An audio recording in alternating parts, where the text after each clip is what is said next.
Assalamualaikum warahmatullahi wabarakatuh. Sebelumnya, perkenalkan nama saya Desana Putri dengan NPM Mahir 085 dan partner saya Alia Putri Fadila dengan NPM Mahir 092. Kali ini kami akan mempresentasikan hasil dari mini skripsi kami yang berjudul Analisis Kausalitas Antara PDRB, Pengeluaran Pemerintah dan Pengangguran Terhadap Pendapatan Asli Daerah (PAD) Jawa Tengah periode tahun 1993 sampai tahun 2023. Dimulai dari bab 1. Di mana latar belakangnya pendapatan asli daerah menjadi indikator utama yang mencerminkan tingkat kemandirian fiskal suatu daerah. Lalu produk domestik regional bruto atau PDRB sebagai indikator kebutuhan daerah diyakini terangkat dengan PAD. Selain itu, pengeluaran pemerintah juga memainkan peran penting dalam mempengaruhi PAD. Pengangguran yang tinggi berpotensi menurunkan PAD karena berkurangnya daya beli masyarakat, aktivitas ekonomi stagnan, dan menurunnya penerimaan pajak dari sektor konsumsi dan tenaga kerja.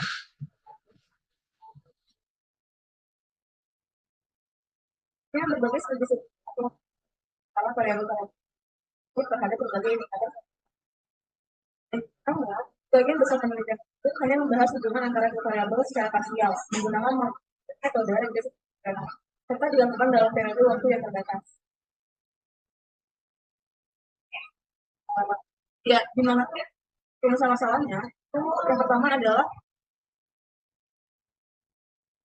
Provinsi Jawa Tengah mengalami dinamika pada PDRB yang berfluktuasi selama 3 dekade terakhir, yaitu pada tahun 1993 sampai tahun. Fenomena ini memunculkan kebutuhan untuk menganalisis hubungan kausal antara PDRB dengan realisasi PAD di wilayah tersebut. Penelitian mengenai hubungan kedua variabel ini, variabel jadi penting sebagai indikator efektivitas pelaksanaan anggaran daerah, sekaligus sebagai dasar evaluasi kinerja fiskal pemerintah daerah Jawa Tengah dalam kurun waktu. Selanjutnya, selama rentang waktu 30 tahun, pola alokasi anggaran pemerintah di Provinsi Jawa Tengah memperlihatkan dinamika yang tidak stabil. Fenomena ini mengindikasikan pentingnya dilakukan penelitian empiris untuk menguji hubungan sebab akibat antara variabel belanja pemerintah dengan capaian pendapatan asli daerah. Eksplorasi ilmiah terhadap relasi kedua indikator keuangan daerah ini memiliki relevansi teoritis dan praktis, khususnya dalam menilai efisiensi penggunaan anggaran serta menyusun kerangka kebijakan fiskal yang lebih efektif bagi pembangunan daerah di Jawa Tengah. Selanjutnya, dinamika ketenaga kerjaan di Provinsi Jawa Tengah selama periode 1993 sampai tahun 2023 yang menunjukkan volatilitas tingkat pengangguran yang cukup tinggi. Fenomena ini memunculkan kebutuhan untuk menelaah secara komprehensif hubungan sebab akibat antara fluktuasi pengangguran dengan performa pendapatan asli daerah. Eksaminasi terhadap korelasi kedua variabel ini memiliki nilai strategis baik secara teoritis maupun aplikatif, terutama dalam mengkaji implikasi kondisi pasar tenaga kerja terhadap stabilitas fiskal regional, sekaligus memberikan landasan empiris sebagai formulasi strategi pembangunan ekonomi yang berkelanjutan di wilayah Jawa Tengah. Yang terakhir, untuk rumus masalahnya, ialah permasalahan yang mendasar yang diangkat adalah bagaimana ketiga variabel tersebut secara bersama-sama membentuk pola hubungan kausal dengan PAD, serta sejauh mana masing-masing faktor memberikan kontribusi terhadap variasi kemampuan fiskal daerah. Penelitian ini secara khusus bermaksud menguji hipotesis bahwa interaksi antara pertumbuhan ekonomi, kebijakan fiskal pemerintah, dan kondisi ketenaga kerjaan secara integral menentukan kinerja penerimaan daerah di Jawa Tengah selama 3 dekade terakhir. Selanjutnya, untuk tujuan penelitian, itu terdapat 4. Yang pertama, yaitu menganalisis pengaruh kausal antara fluktuasi PDRB terhadap realisasi pendapatan asli daerah di Provinsi Jawa Tengah selama periode 1993 sampai tahun 2023 guna mengevaluasi kontribusi pertumbuhan ekonomi terhadap kapasitas fiskal daerah. Yang kedua, menguji hubungan sebab akibat antara variasi alokasi belanja pemerintah dan pencapaian PAD guna menilai efektivitas kebijakan fiskal dalam mendukung optimalisasi penerimaan daerah. Selanjutnya, yaitu menelaah dampak fluktuasi tingkat pengangguran terhadap kinerja PAD untuk memahami implikasi kondisi ketenaga kerjaan terhadap stabilitas fiskal regional. Dan yang terakhir ialah mengevaluasi pengaruh simultan PDRB, belanja pemerintah, dan pengangguran terhadap PAD guna mengidentifikasi faktor dominan yang menentukan variasi penerimaan daerah, sekaligus memberikan rekomendasi kebijakan berbasis bukti untuk menguatkan kapasitas fiskal Jawa Tengah.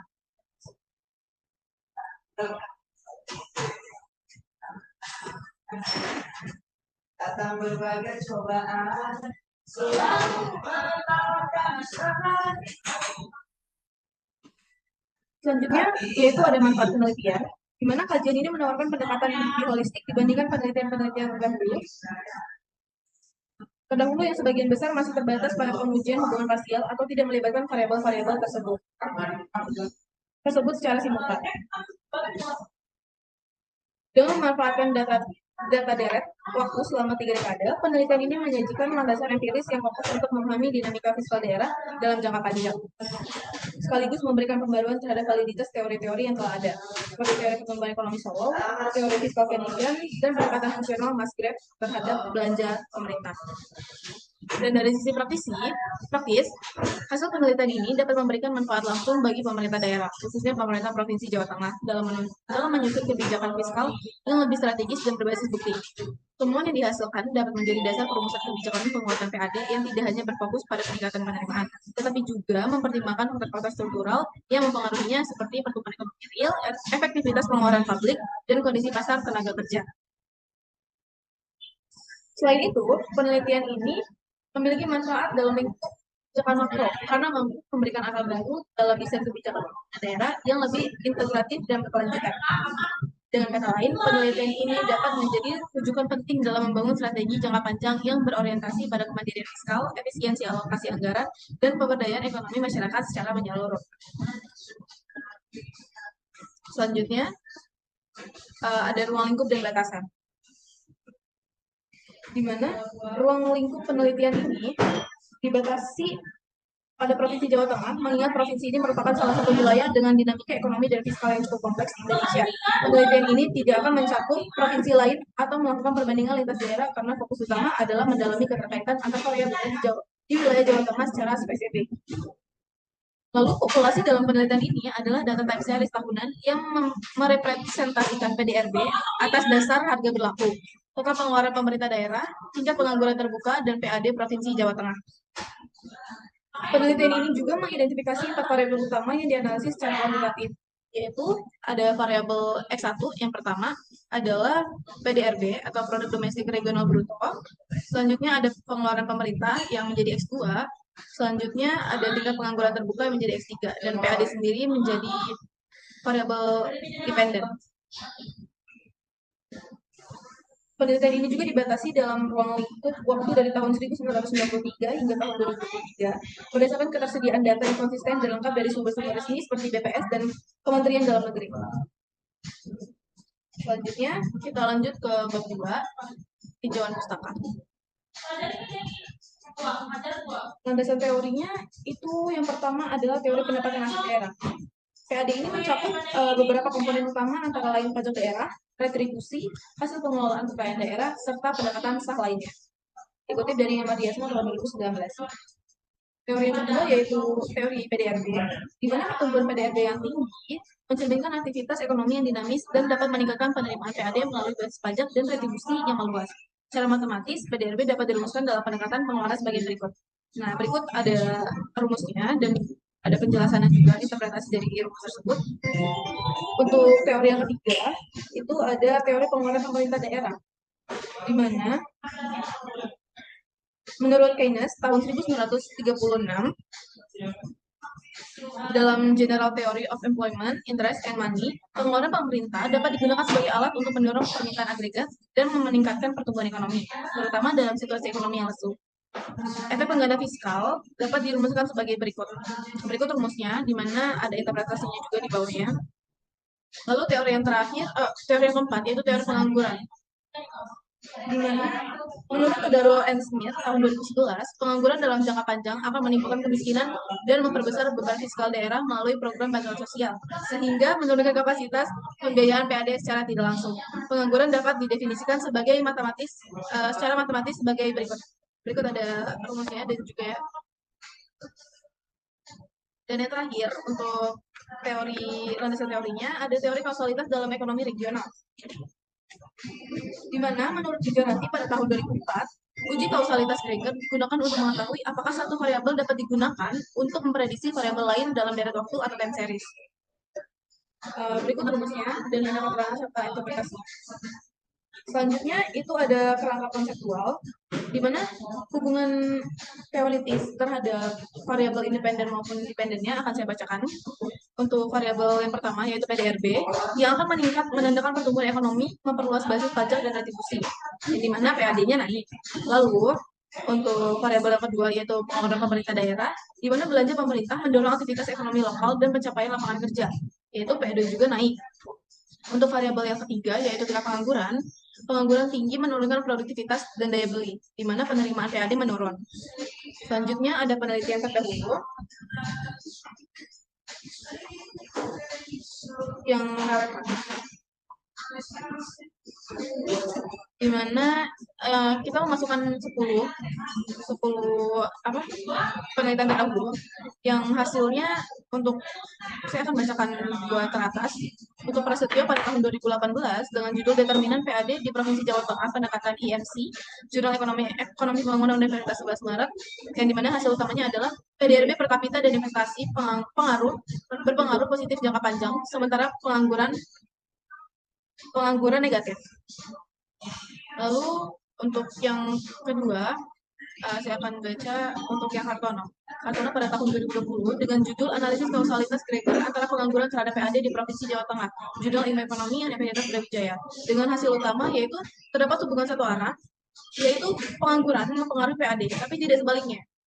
Baik. Selanjutnya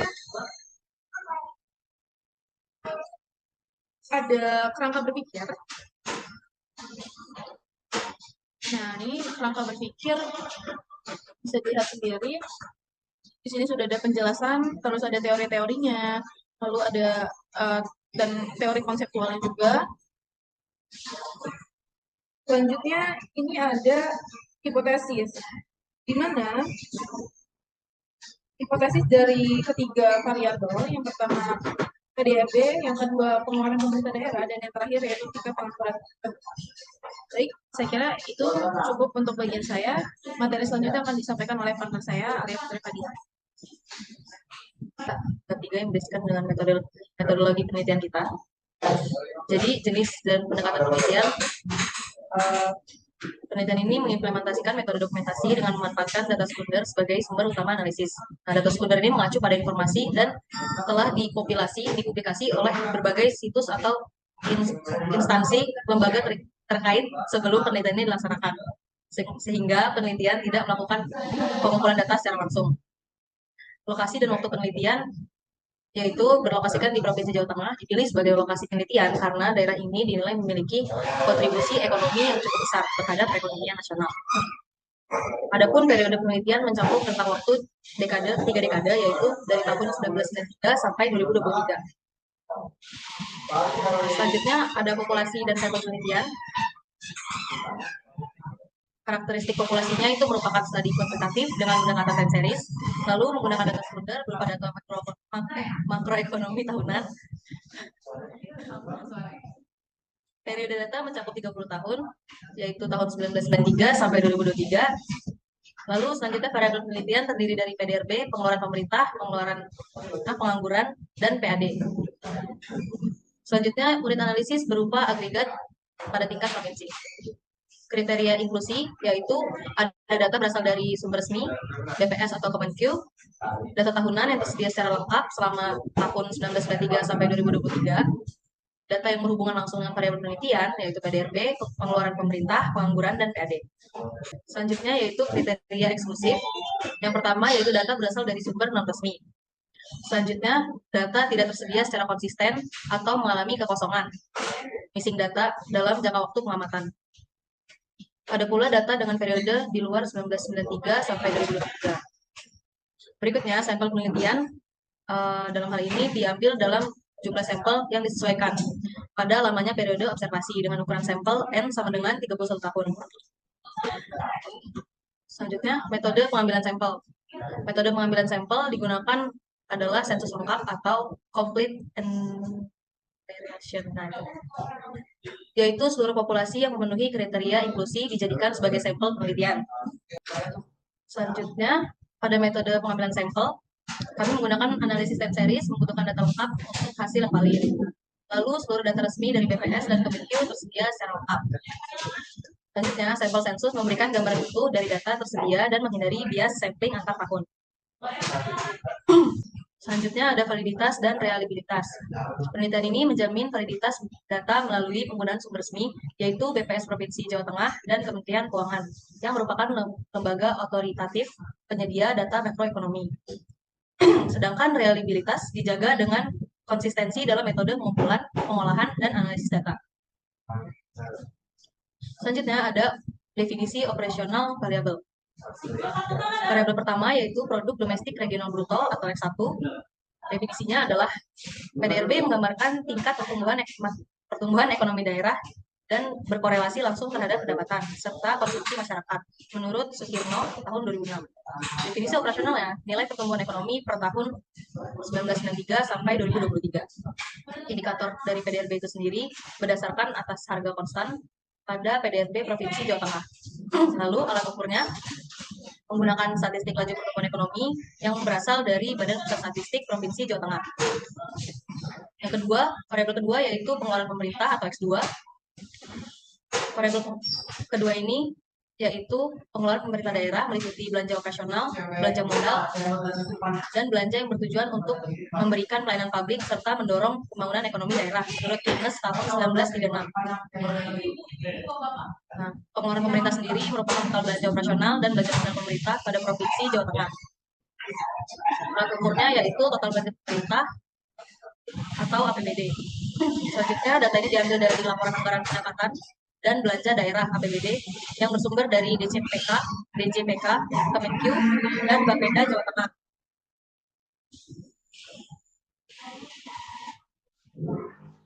Selanjutnya, variabel ketiga yaitu pengangguran atau X3. Pengangguran sendiri adalah kondisi di mana sebagian angkatan kerja tidak terserap dalam pasar kerja, menurut Todaro dan Smith pada tahun 2011. Pengangguran juga merupakan persentase angkatan kerja atau TPT. Nah, persentase pengangguran ini diambil dari data Badan Pusat Statistik Provinsi Jawa Tengah. Variabel yang terakhir yaitu variabel dependent, yaitu pendapatan asli daerah atau Y. PAD mencerminkan kemampuan fiskal suatu daerah seperti pajak daerah, retribusi daerah, hasil pengelolaan kekayaan daerah, dan lain-lain. Menurut Mardiasmo tahun 2019. PAD ini juga diambil dari laporan realisasi anggaran daerah atau LRA yang berasal dari BPS Provinsi Jawa Tengah.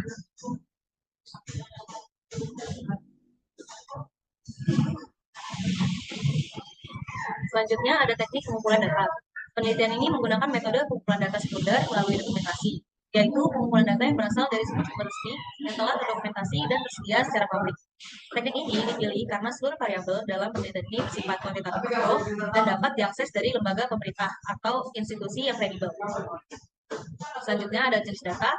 Jenis data yang digunakan adalah data kuantitatif sekunder dengan time series tahunan selama tahun 1993 sampai 2023. Yang mencerminkan nilai-nilai numerik dari setiap variabel, yaitu ada PAD dalam miliar, PDRB dalam miliar rupiah, pengeluaran pemerintah dalam miliar rupiah, dan tingkat pengangguran dalam persentase. Ada pula prosedur pengumpulan data. Yang pertama ada identifikasi sumber data resmi sesuai dengan masing-masing variabel. Kedua, unduh atau akses laporan tahunan dari situs web lembaga terkait atau publikasi resmi pemerintah. Selanjutnya ada seleksi dan validasi data dengan mencocokkan data lintas sumber, cross-check, jika tersedia dari lebih dari satu lembaga. Selanjutnya ada entry data dalam lembar kerja, spreadsheet sesuai format variabel yang telah dioperasikan. Yang terakhir ada klasifikasi data dan pengodaan data sesuai kebutuhan analisis statistik. Selanjutnya metode analisis data. Penelitian ini menerapkan analisis data deskriptif untuk mengidentifikasikan pola dan karakteristik hubungan antar variabel makroekonomi utama.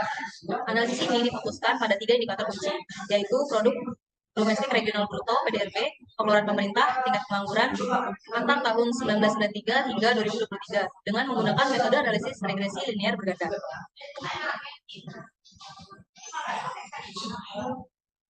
Setelah data siap, dilakukan uji statistik untuk memastikan bahwa data memenuhi syarat-syarat meliputi ada uji normalitas dan Bera, uji multikolinearitas atau PIF Station Factor, Ada uji heterogenesitas menggunakan white test. Selanjutnya uji autokorelasi, terus good trace. Ada pula uji hipotesis, ada t-test dan f-test. Selanjutnya, jika asumsi klasik tersebut sudah terpenuhi, model regresi linear berganda dibangun dengan persamaan Y sama dengan beta 0 plus beta 1 X1 plus beta 2 X2 plus beta 3 X3 dan error term. Keterbatasan metodologis pada penelitian ini berupa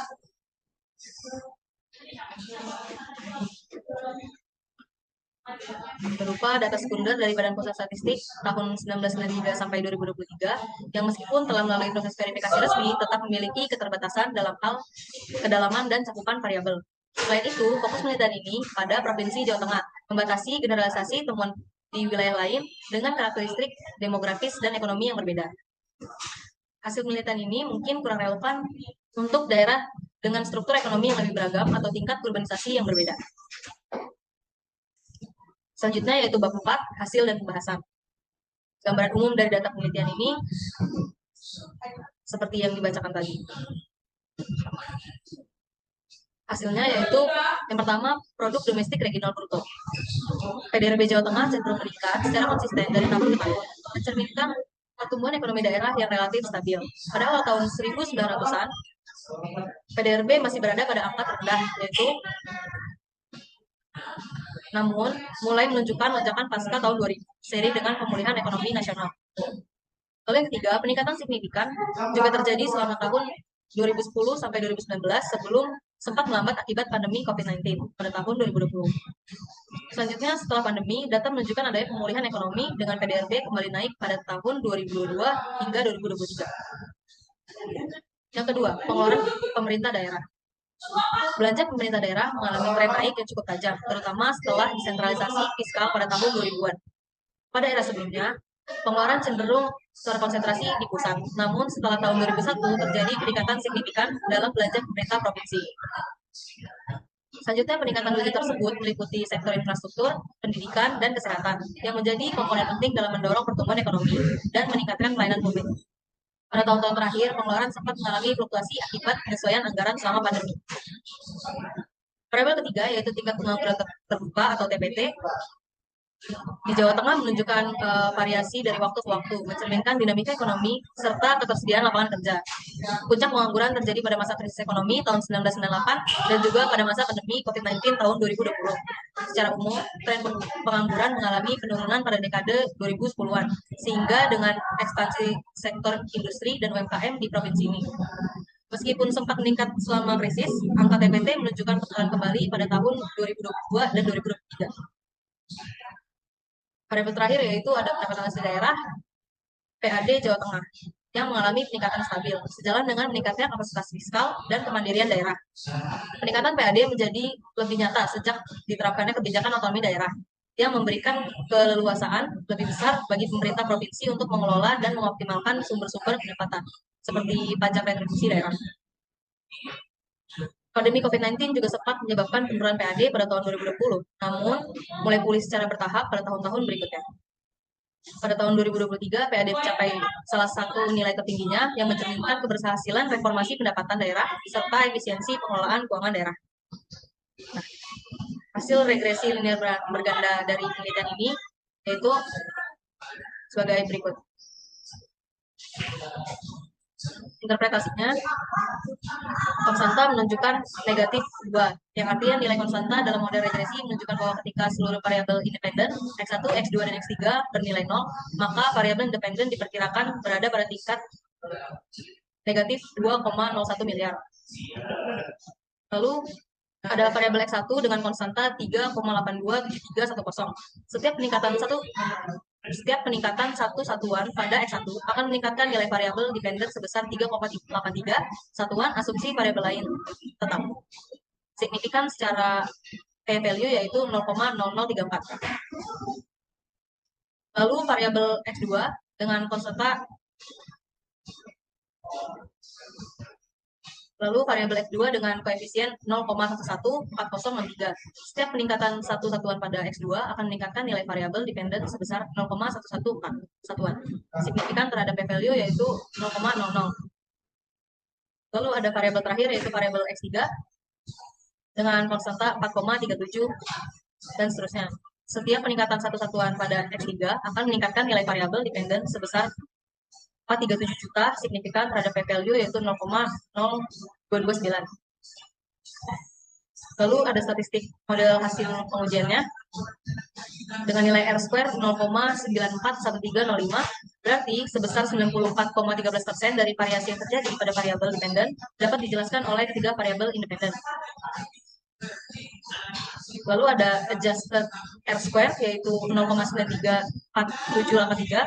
R-square yang telah disesuaikan dengan nilai jumlah variabel independen dalam model, nilainya tetap tinggi, menunjukkan model ini baik. Ada pula statistiknya yaitu 144,3342.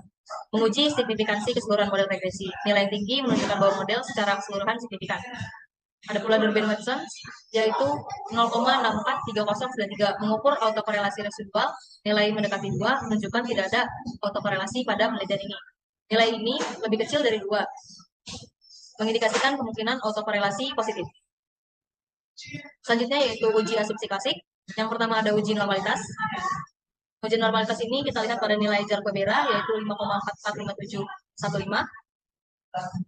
Yang artinya bahwa model regresi ini telah menunjukkan asumsi normalitas, memenuhi asumsi normalitas sehingga estimasi yang dihasilkan layak untuk digunakan dalam analisis inferensial.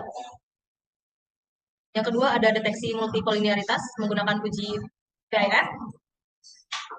Pada seluruh variabel, nilai VIF lebih besar dari 1 atau lebih kecil dari 10, mengindikasikan tidak adanya multikoliniaritas serius antar variabel independen. Lalu yang ketiga ada uji heterokedastisitas. Dapat kita lihat di sini pada probabilitas chi-square lebih besar daripada 0,05, yang artinya memenuhi asumsi klasik pada heterokedastisitas. Artinya variabel ini bersifat konstan atau homokedastisitas. Selanjutnya ada uji autokorelasi menggunakan LM-test. Pada chi-square-nya kita lihat nilainya yaitu 0,3069, lebih besar juga daripada 0,05, yang artinya tidak terjadi autokorelasi yang serius pada data tersebut. Selanjutnya ada uji hipotesis yaitu uji T. Yang pertama pada variabel PDRB, asumsinya yaitu ada H0, yaitu PDRB tidak berpengaruh signifikan terhadap PAD, dan H1-nya adalah PDRB berpengaruh signifikan pada PAD.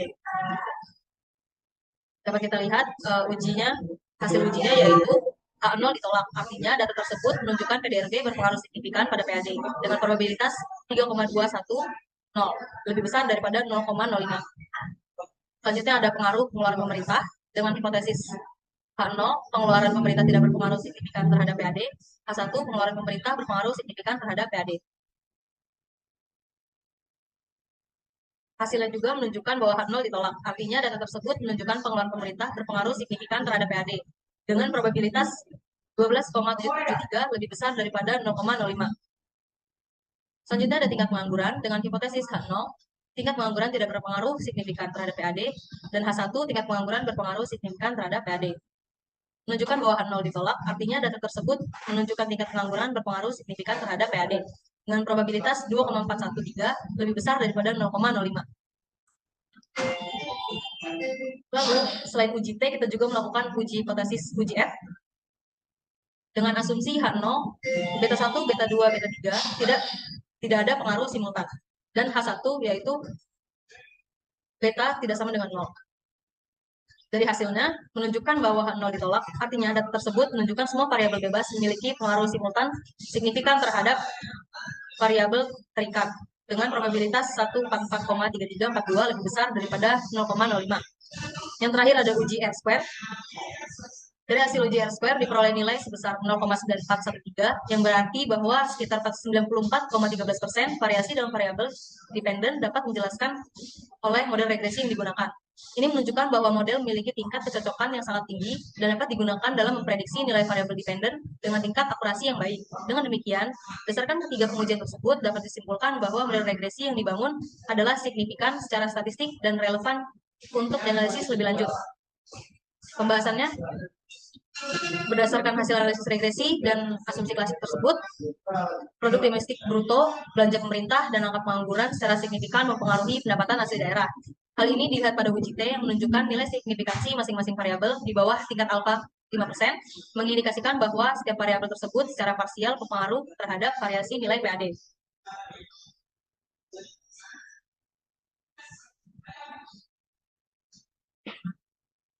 Selanjutnya yang terakhir yaitu bab 5 penutup. Kesimpulannya, berdasarkan hasil analisis data dan pembahasan yang telah dilakukan, penelitian ini menyimpulkan beberapa hal penting terkait hubungan kausal antara produk domestik bruto, pengeluaran pemerintah, dan tingkat pengangguran terhadap pendapatan asli daerah di Provinsi Jawa Tengah pada periode 1993 sampai 2023. Yang pertama, PDRB memiliki pengaruh positif dan signifikan terhadap PAD. Setiap kenaikan satuan PDRB meningkatkan PAD sebesar 3,83 satuan. Hal ini sejalan dengan teori pertumbuhan ekonomi yang menyatakan bahwa aktivitas ekonomi yang tinggi memperluas basis pajak dan retribusi daerah. Yang kedua, pengeluaran pemerintah juga berpengaruh positif dan signifikan terhadap PAD. Dengan koefisien sebesar 0,114, temuan ini mendukung teori Keynesian bahwa belanja publik dan produktif dapat mendorong pertumbuhan ekonomi dan meningkatkan penerimaan daerah. Yang ketiga, tingkat pengangguran menunjukkan pengaruh positif dan signifikan terhadap PAD. Meskipun berlawanan dengan hipotesis awal, hasil ini memerlukan kajian lebih mendalam, tetapi dapat dijelaskan melalui kontribusi sektor informal atau kebijakan fiskal daerah yang responsif terhadap pengangguran. Tiga variabel itu secara bersama-sama menjelaskan 94,13% variasi PAD dengan R-square 0,9413 menunjukkan bahwa model ini sangat efektif dalam menganalisis faktor-faktor yang mempengaruhi PAD. Ada implikasi kebijakan. Penelitian ini memberikan implikasi kebijakan yang relevan bagi pemerintah daerah dan pemangku kepentingan. Yang pertama, pemerintah perlu mendorong pertumbuhan ekonomi melalui investasi di sektor-sektor produktif seperti industri, perdagangan, dan jasa untuk meningkatkan PDRB, yang pada gilirnya akan memperkuat PAD tersendiri. Nah, yang kedua, ada pengeluaran pemerintah harus difokuskan pada sektor yang memiliki multiplier efek tinggi, seperti infrastruktur, pendidikan, dan kesehatan, untuk mendorong aktivitas ekonomi dan meningkatkan penerimaan daerah. Yang ketiga, meskipun pengangguran menunjukkan hubungan positif dengan PAD, pemerintah tetap perlu mengurangi tingkat pengangguran melalui pelatihan, tenaga kerja, dan pembangunan UMKM untuk mencapai lapangan kerja yang berkelanjutan. Dan yang terakhir, pemerintah daerah dapat memperluas basis pajak dan retribusi dengan meningkatkan transparansi serta efisiensi dalam pemungutan pendapatan asli daerah. Selanjutnya ada keterbatasan penelitian. Dapat disimpulkan juga penelitian ini memiliki beberapa keterbatasan yang diakui. Yang pertama yaitu ruang lingkup terbatas. Studi ini hanya berfokus pada Provinsi Jawa Tengah, sehingga hasilnya belum tentu digeneralisasikan di daerah lain dengan karakteristik ekonomi yang berbeda. Yang kedua, variabel tidak diikutsertakan, seperti variabel inflasi, investasi, swasta, dan dana transfer pusat, DAU atau DAK. Tidak dimasukkan dalam model yang mungkin mempengaruhi hasil analisis. Lalu data time series pada analisis deret waktu rentan terhadap perubahan struktural atau kebijakan ekonomi yang terjadi selama periode penelitian. Lalu selanjutnya ada saran untuk penelitian selanjutnya. Untuk mengatasi keterbatasan dan memperdalam temuan, penelitian selanjutnya dapat mempertimbangkan yang pertama, peneliti bisa menambahkan variabel lain seperti inflasi, investasi, atau kebijakan fiskal nasional untuk menganalisis dan lebih komprehensif. Yang kedua, penelitian dapat menggunakan pendekatan seperti vector error correction model atau VEXM atau analisis panel data untuk menguji hubungan jangka panjang dan lintas daerah. Yang ketiga, peneliti bisa membandingkan hasil penelitian ini dengan daerah lain untuk memahami perbedaan dinamika fiskal antar daerah. Penelitian ini juga dapat melengkapi analisis kuantitatif dengan wawancara atau studi kasus untuk memahami konteks kebijakan di balik hubungan antar variabel. Dan yang terakhir ada penutup. Secara keseluruhan, penelitian ini memberikan kontribusi penting dalam memahami faktor-faktor yang mempengaruhi pendapatan asli daerah atau PAD. Di daerah dalam merumuskan kebijakan fiskal yang lebih efektif dan berkelanjutan. Dengan memperhatikan implikasi kebijakan serta keterbatasan yang ada, penelitian ini diharapkan dapat memicu kajian lebih lanjut untuk memperkaya literatur ekonomi pembangunan dan kebijakan publik. Oke, mungkin sekian presentasi mini skripsi yang saya dan teman saya dapat sampaikan. Kurang lebihnya saya mohon maaf. Saya akhiri. Wassalamualaikum warahmatullahi wabarakatuh.